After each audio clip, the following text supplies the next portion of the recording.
sun sets on London one last time, he will unleash his demonic brood onto the streets. And should no one stop him, this city will be consumed by a horde of nightmare creatures. When it comes to horror, I am a pussy. In fact, I'm a pussy about most things, but I'm really pussified when it comes to scary things.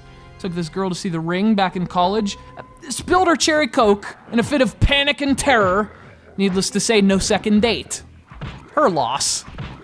Anyway, I mention this because if something's even remotely scary, I usually leave some kind of waste material in my pants as confirmation. That didn't happen with this game. My briefs had nary the slightest hint of moisture in Nightmare Creatures.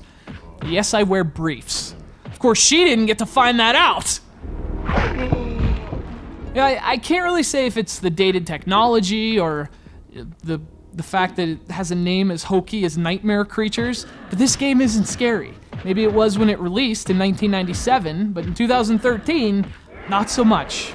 Not even for me. It may have come during the horror game boom of the late 90s, but this is actually more of a hack and slash action game dressed up like a horror game. And it's kind of awesome.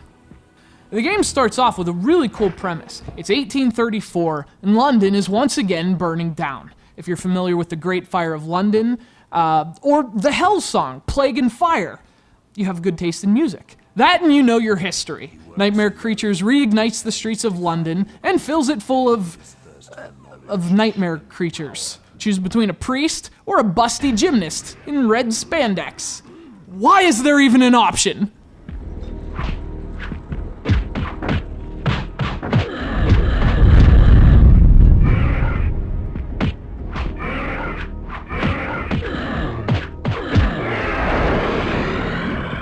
So yeah, this thing is certainly dated, and we'll get to that in a bit, but you know, the game does what it can with what it has. Nightmare Creatures looks really nice, given its age and platform. The streets are covered in fog, rats scurry past your feet, bridges are crumbling.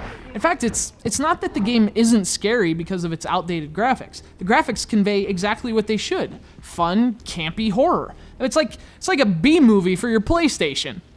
But unfortunately, there's one thing about Nightmare Creatures that is outdated in a bad way, and that's the controls. It uses one of the worst pieces of game design from late 90s horror games. The idea that direction should be relative. Specifically, the up button moves not up, but in whichever direction you're facing.